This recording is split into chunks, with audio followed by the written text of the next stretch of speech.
Lieutenant Olivia Martinez stood at the window of the Earth Coalition starship Defiance watching the stars.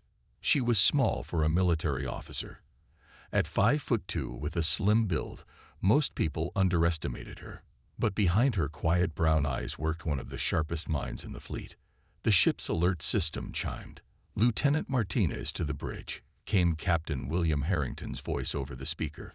Olivia straightened her blue uniform and hurried through the corridors. On the bridge, Captain Harrington nodded as she entered.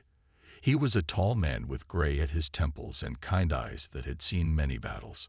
"Lieutenant, we've received a message from the Galactic Concord.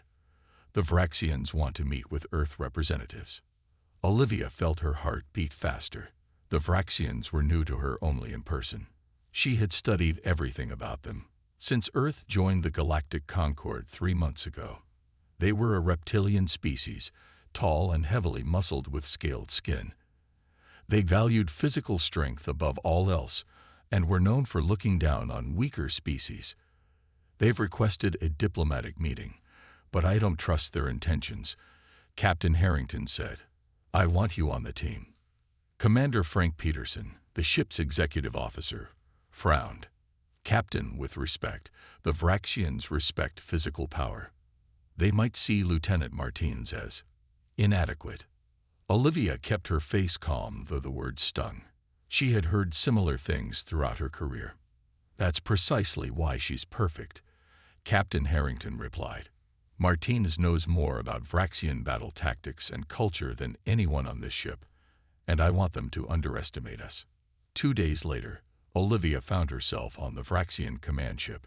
It was hot and humid, designed for reptilian comfort. The walls were decorated with weapons and battle trophies. 4 Earth officers had come: Captain Harrington, Commander Peterson, Security Chief Lisa Wong, and Olivia. Supreme Commander Zar Keth entered the room. He was over 7 feet tall with green-gray scales and yellow eyes with vertical pupils. Metal bands decorated his arms, each representing a military victory. The Earth team stood. Captain Harrington stepped forward. "Supreme Commander, thank you for this meeting. We look forward to establishing peaceful relations between our peoples." Zarketh's eyes moved over each human, stopping on Olivia. "You bring a child to diplomatic talks." His voice was deep and raspy. "This is Lieutenant Olivia Martinez, our tactical officer," Captain Harrington said. Zarketh made a sound like rocks grinding together. Olivia realized it was laughter. "You allow this small female to plan your battles." He leaned down to look at her more closely. Human bones break easily. Human skin tears like paper. What could she know of war? Olivia met his gaze. "I know that the Vraxian left flank formation you used against the Tandari left your ships vulnerable to counterattacks from below. I know your commanders follow a strict hierarchy that becomes confused when communications are disrupted." The room went silent. Zarketh's yellow eyes narrowed to slits. "You study our battles, little human." His voice was softer now, more dangerous. "I study everyone's battles," Olivia replied. Zarketh straightened to his full height. "Yet study is not experience. Your species is new to space. You are under the protection of the Concord only by charity. The Vraxian Empire has conquered 12 star systems." "We haven't come to discuss conquests," Captain Harrington said. "We've come to establish diplomatic channels." "Of course," Zarketh said, showing sharp teeth in what might have been a smile. "But you should know that the Vraxian Empire requires tribute from its friends, a simple matter of resources and recognition of our superior position." Olivia watched the other Vraxian officers. Their body language showed pride, aggression. This wasn't a diplomatic meeting. It was the first step toward domination. "Earth doesn't pay tribute," Captain Harrington said firmly. "We seek equal partnerships." Zarketh's eyes found Olivia again. "Your weak females speak of equality." He laughed that grinding laugh again. "Perhaps we should demonstrate what real strength looks like." The meeting with the Vraxians ended poorly. Captain Harrington firmly refused to pay any tribute, and the Earth team returned to the Defiance with tensions high. In the ship's conference room, Captain Harrington gathered his officers. The room was quiet as everyone felt the weight of what had just happened. "They're going to attack," Olivia said, breaking the silence. "Not directly, not at first. But Supreme Commander Zar Keth was testing us." Security Chief Wong nodded. "I agree. Their body language was aggressive. They were sizing us up." Commander Peterson frowned. "We should contact Earth immediately. Request additional ships." "That's exactly what they expect," Olivia said. She walked to the display screen and brought up a star map. "The Vraxians have already positioned ships here, here, and here." She pointed to locations near Earth's outer colonies. "They're calling them training exercises according to Concord reports." Captain Harrington studied the map. "What's their plan, Lieutenant?" "They'll push boundaries, cause small incidents, claim they're accidents. They want to frighten us into submission without breaking Concord rules outright." The communication system beeped. "Captain," said the bridge officer's voice, "we're receiving a transmission from the Vraxian command ship." The large screen on the wall lit up with Supreme Commander Zar Keth's scaled face. "Captain Harrington," he said, "I'm pleased to inform you that the Vraxian fleet will be conducting military exercises near your colony on Proxima Centauri. This is merely a demonstration of our capabilities. For your own safety, please keep your ships clear of the area." "Those exercises are too close to our civilian colony," Captain Harrington replied. "I request you move your operations to a different sector." Zar Keth's mouth formed that to the not quite smile. "The location has been carefully chosen. Perhaps you should send your tiny tactical officer to observe. She might learn something about real warfare." Olivia stepped forward. "Supreme Commander, the Galactic Concord has regulations about military demonstrations near populated worlds. Your planned exercises violate Section 47B of the—" "You hide behind rules," Zar Keth interrupted. "This is why soft species remain soft. Rules protect the weak from the strong." His yellow eyes fixed on Olivia. "You should be grateful for such protection, fragile specimen." "Rules protect civilization from chaos," Olivia replied calmly. "Even the strongest species benefits from order." Zar Keth laughed. "Strategic thinking from one who has never held a weapon in battle. Your theories are empty, little human." The transmission ended abruptly. Commander Peterson slammed his hand on the table. "We need to show force immediately." "That's what they want," Olivia said quietly. Everyone turned to look at her. "The Vraxians believe we'll either cower or attack rashly. Either response serves them." Captain Harrington studied her. "What do you suggest, Lieutenant?" Olivia took a deep breath. "Let me take a small team on the stealth corvette Phantom *. We can observe their exercises without being detected. I need to see their tactics in action, confirm what I've learned from records." "Too dangerous," Commander Peterson objected. "If they catch you." "They won't," Olivia said. "And we need this intelligence." Captain Harrington was silent for a long moment. Then he nodded. "Prepare your team, Lieutenant. Choose carefully. This mission could prevent a war." Later, as Olivia packed her equipment in her quarters, the door chimed. It was Commander Peterson. "The captain trusts you," he said without greeting. "I hope that trust isn't misplaced." Olivia met his gaze steadily. "I understand the Vraxians, sir. They think in straight lines. Force against force. They don't expect subtlety. And if you're captured, a Vraxian prison isn't somewhere I'd want to see anyone end up, especially someone your size." "Then I won't be captured," Olivia said simply. Peterson studied her face. "You really believe you can outsmart them?" It wasn't a question, but Olivia answered anyway. "Yes, sir. I do. Not because I'm smarter, but because they're blinded by their own assumptions.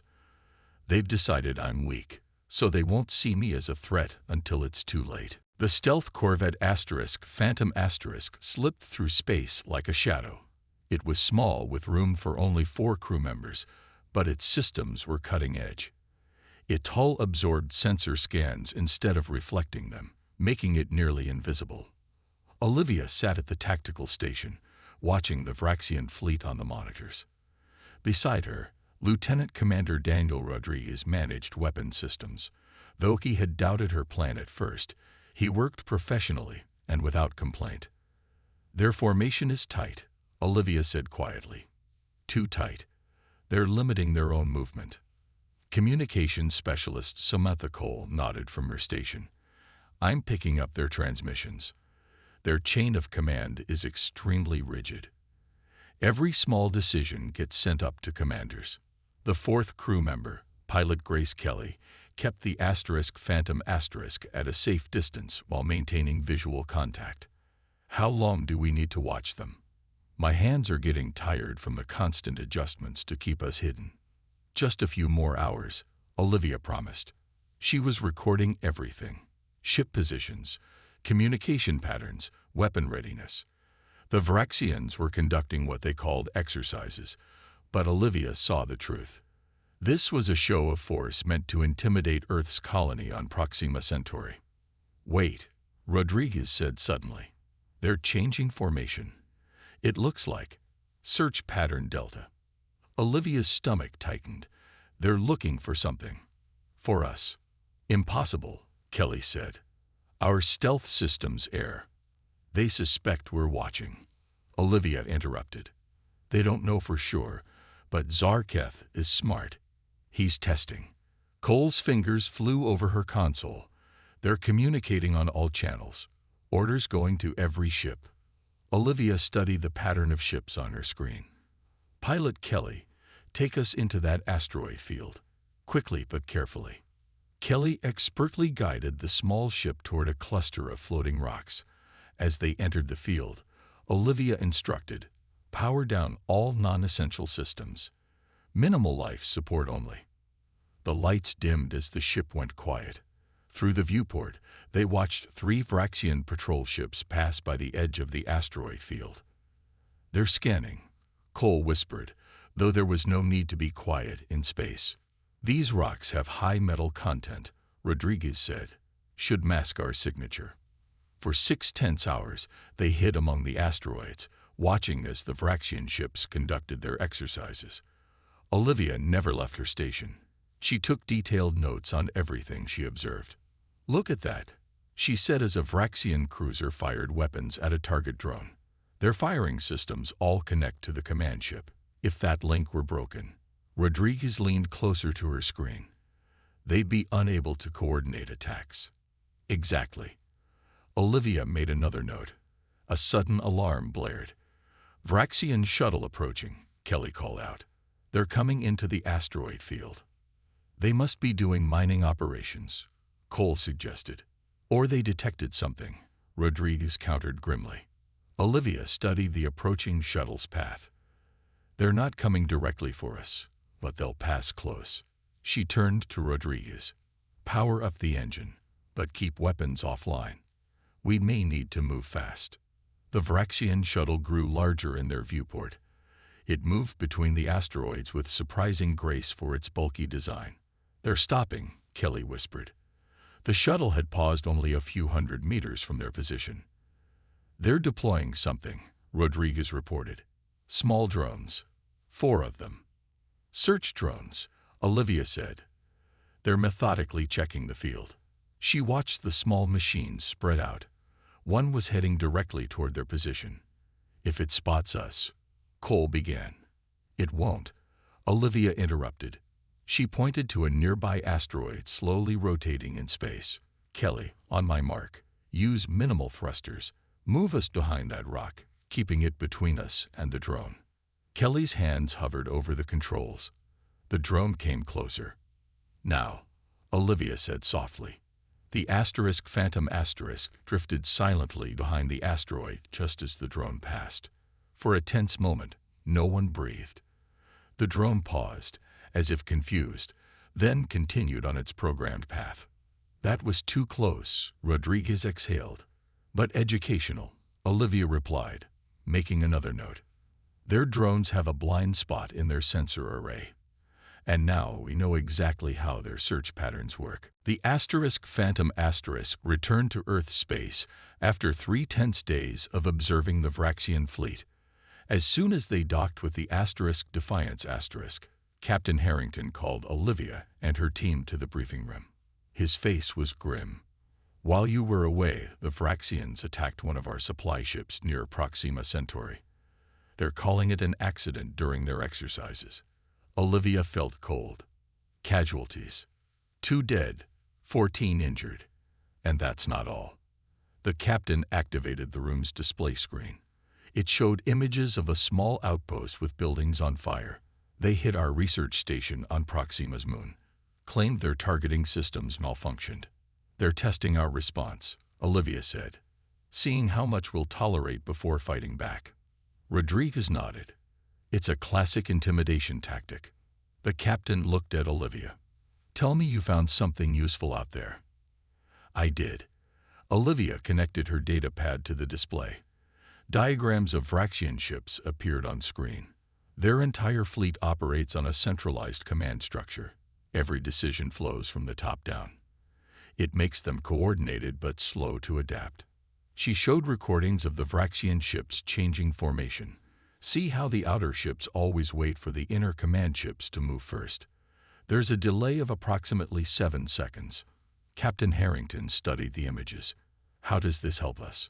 If we can disrupt their communications, their entire battle strategy falls apart. Olivia brought up more diagrams. Their ships have strong frontal shields but weaker protection on the underside. They don't expect attacks from below because their military doctrine emphasizes direct confrontation. Commander Peterson, who had been silent until now, leaned forward. You're suggesting we could exploit these weaknesses? Yes, Olivia said. But we need to move carefully. If we respond with full military force, we'll be playing into their expectations. They want us to either submit or attack directly. Captain Harrington nodded slowly. I'll present your findings to Earth Coalition Command. But I need to warn you, many leaders are already calling for immediate military action. They want to show strength. That would be a mistake, Olivia said firmly. The Vraxians outnumber us. In a direct confrontation, we would suffer heavy losses even if we won. The next day, Olivia found herself speaking to the Earth Coalition Defense Council via video link. 12 serious faces looked back at her from the screen. She presented her findings calmly and clearly. General Alan Kirby, head of the council, frowned when she finished.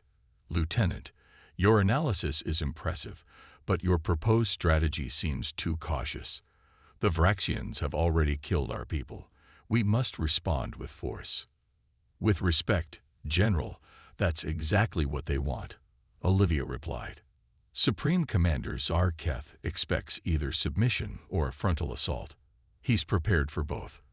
What he's not prepared for is asymmetric warfare focused on their command structure.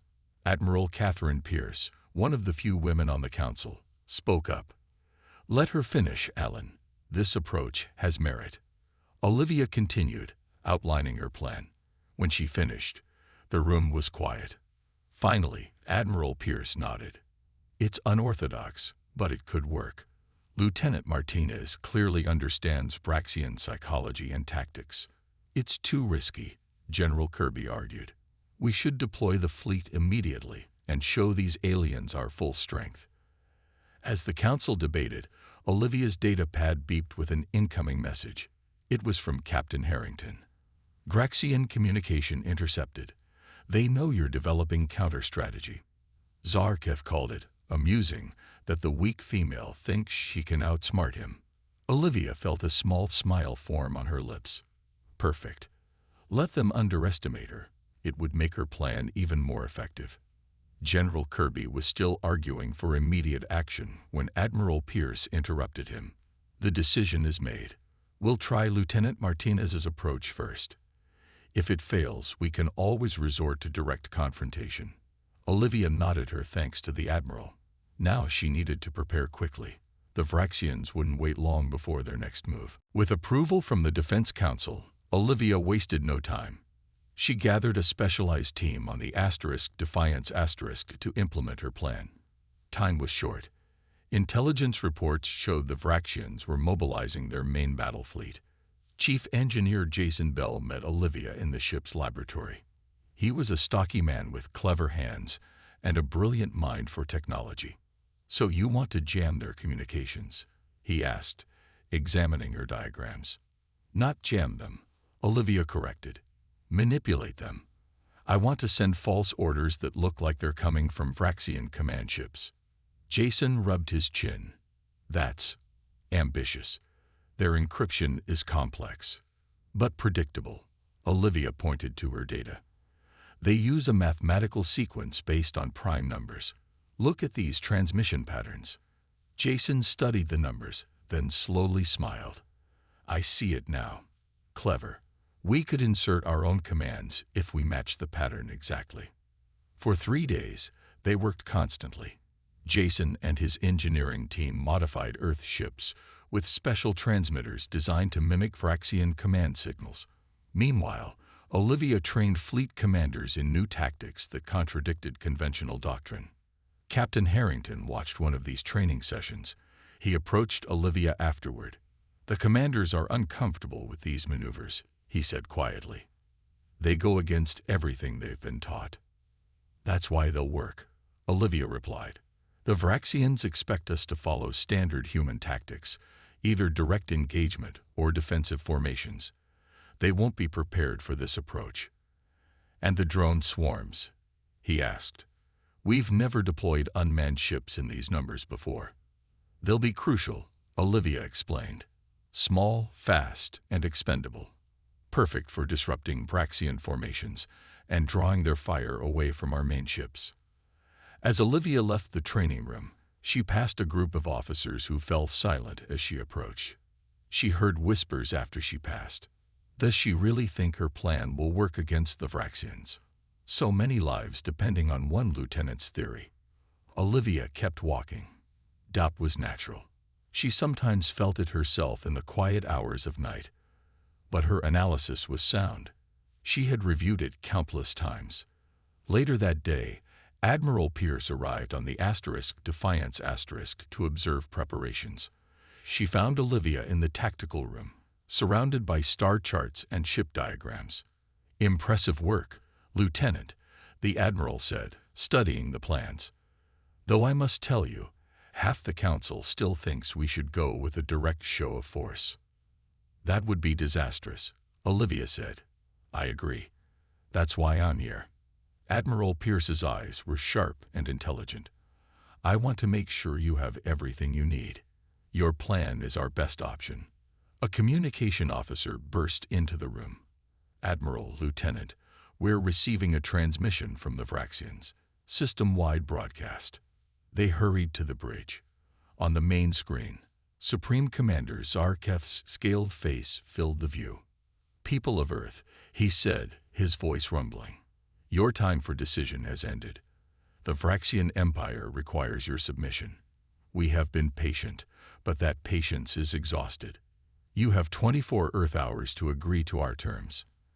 After that, we will demonstrate the full might of the Vraxian fleet." The transmission cut off. The bridge was silent. "Well," Admiral Pierce said dryly, "at least they're being direct now." Captain Harrington turned to Olivia. "Are we ready?" Olivia thought of all the work of the past days. The modified ships, the trained commanders, the new tactics. It wasn't perfect. She would have preferred another week of preparation. "We're ready enough," she said firmly. A second transmission came through. This one was directed specifically to the Defiance *. "Captain Harrington," Zarketh said, "I understand your weak female tactician has been developing a response to our ultimatum. How amusing. Perhaps you should find a real warrior to plan your defense." He leaned closer to the camera. "Tell the little human that strategic games are no match for Vraxian power. It will be a lesson she won't live to remember." Admiral Pierce looked at Olivia after the screen went dark. "He really has no idea what's coming, does he?" For the first time in days, Olivia smiled. "No, He doesn't. The Vraxian attack fleet appeared at the edge of Earth's solar system exactly 24 hours later. 67 warships in tight formation, their hulls gleaming with weapons. Earth's defense fleet consisted of just 22 ships and several hundred small drone vessels. From the Tactical Command Center on the Defiance *, Olivia watched the enemy approach on the large display screen. Admiral Pierce stood beside her.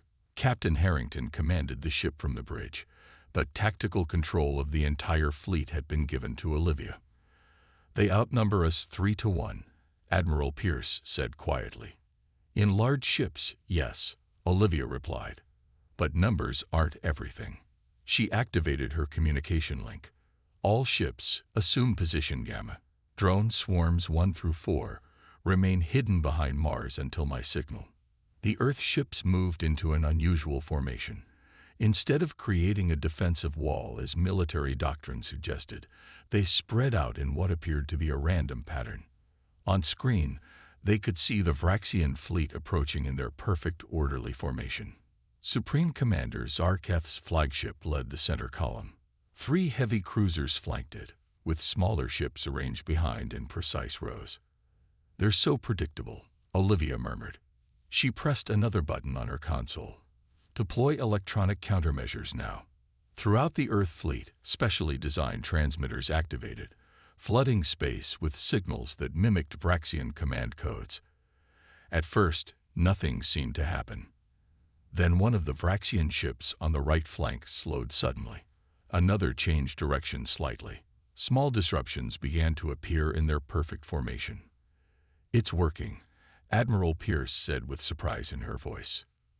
"Phase 2, Olivia ordered. "Drone swarms, deploy now." From behind Mars, hundreds of small unmanned ships swarmed toward the Vraxian fleet. They were simple vessels with minimal weapons, but they moved with incredible speed in unpredictable patterns. The Vraxian ships began firing at the drones, but the small vessels were difficult to hit. They darted between the larger alien ships, causing confusion and drawing fire. "Their formation is breaking down," reported Rodriguez, who was monitoring the Vraxian fleet movements. "Their right flank is completely disorganized." Olivia nodded. "Earth ships Alpha through Delta engage targets as planned. Aim for the weak spots on their undersides." 4 Earth vessels moved forward, targeting specific Vraxian ships that had been separated from the main fleet. Their weapons struck precisely at the vulnerable areas Olivia had identified. 2 Vraxian cruisers exploded in bright flashes of light. A third spun out of control, its engines damaged. "They're trying to regroup," Rodriguez called out. The remaining Vraxian ships were pulling back, attempting to reform their orderly lines. "Increase false command transmissions," Olivia ordered. "Focus on their flagship frequencies." The Earth transmitters adjusted, sending conflicting orders that appeared to come from Zarketh's own command ship. On screen, they could see more confusion spreading through the Vraxian fleet as ships received contradictory instructions. Some Vraxian vessels actually began firing on their own allies, believing them to be Earth ships in disguise. Their rigid, hierarchical command structure was becoming their greatest weakness. A direct communication came through from the Vraxian flagship. Zarketh's face appeared on screen, his scaled features contorted with rage. "What trickery is this?" he demanded. "You fight without honor, hiding behind false signals and tiny drones." "We fight to win," Olivia replied calmly. "Your assumptions about us were wrong, Commander." "Who designed this strategy?" Zarketh hissed. "I demand to know who leads your forces." Admiral Pierce nodded to Olivia, who stepped forward into view of the communication camera. "I am Lieutenant Olivia Martinez, Tactical Commander of Earth's Defense Fleet." Zarketh's yellow eyes widened in shock. "The weak female. Impossible." "Strength takes many forms, Commander," Olivia said. "You judged me by my size. That was your mistake." Zarketh roared in anger, but his response was cut short as another explosion rocked his ship. Earth vessels were now methodically targeting and disabling the remaining Vraxian ships. All ships, Olivia commanded, move to Phase 3. Surround the Vraxian flagship, but do not destroy it. I want Commander Zarketh captured, not killed. Earth ships surrounded the Vraxian flagship. The rest of the alien fleet was in ruins, some ships destroyed, others disabled, the remaining few retreating. What had begun as a force of 67 mighty warships was now scattered and broken. Their main engines are disabled, Rodriguez reported. Weapons systems offline. We have them. Olivia nodded. Prepare a boarding team. I want to speak with Supreme Commander Zarketh personally. Admiral Pierce raised an eyebrow. Is that wise, Lieutenant? He's dangerous, even in defeat. It's necessary, Olivia replied. The Vraxians respect those who look their enemies in the eye after victory. If we want a lasting peace, this meeting must happen. 30 minutes later, Olivia stood in a shuttle approaching the Vraxian flagship. With her were Captain Harrington, Commander Peterson, and 6 security officers in full armor. The journey was short but tense. No one knew exactly what to expect. They docked with the alien ship. The air inside was hot and humid, just as it had been during their first meeting. Vraxian crew members stood along the corridors, their eyes down in the posture of the defeated. Guards led the Earth team to the command center. Supreme Commander Zarketh waited there. He stood straight and tall despite his ship's defeat, his yellow eyes fixed on Olivia as she entered. The small human who destroyed my fleet, he said. His voice was quieter now, without its usual rumble of confidence. How did you do it? I studied you, Olivia said simply. Your patterns, your beliefs, your blind spots. You fight with strength and direct power. That's admirable, but predictable. Zarketh's scaled head tilted slightly. You knew I would underestimate you because of your size. Yes, just as I knew your ships would be vulnerable to attacks from below. Just as I knew your rigid command structure could be disrupted with false orders. For a long moment, Zarketh was silent. Then he did something unexpected. He lowered himself to one knee, bringing his huge frame down to Olivia's eye level. The Vraxian Code demands that I acknowledge superior combat strategy, he said formally. Your victory was complete and elegant. Olivia nodded in acceptance of this gesture. Then perhaps the Vraxian Code will also allow for peace between our people. On what terms? Zarketh asked. Equal standing, Captain Harrington said, stepping forward. No tributes, no dominance. Mutual respect. Zarketh rose to his full height again. The Vraxian Empire has never accepted equality with a defeated enemy. You weren't defeated by an enemy, Olivia pointed out. You were defeated by an incorrect assumption, that physical size determined strength. That's a lesson worth learning, isn't it? Something changed in Zarketh's reptilian face.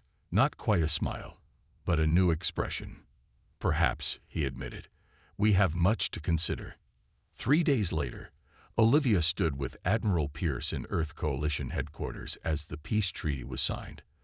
The Vraxians had agreed to leave Earth space and establish diplomatic relations on equal terms. It wasn't perfect, but it was a start. You've changed history, Lieutenant, Admiral Pierce said quietly. Not just for Earth, but for the Vraxians too. They've begun questioning their assumptions about strength and power. Olivia watched as the Vraxian representatives filed out of the room.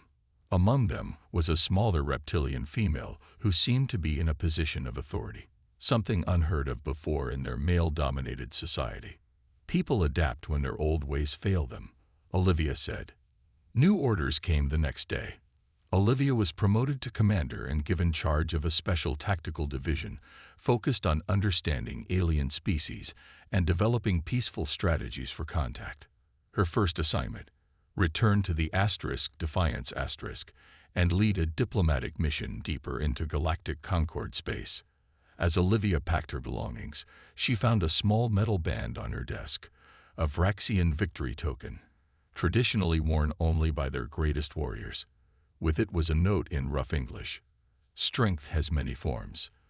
This I have learned from you. Zarketh. Olivia smiled and slipped the band onto her wrist. It was much too large, but that seemed fitting somehow. Some differences would always remain between species, but understanding could bridge even the widest gaps.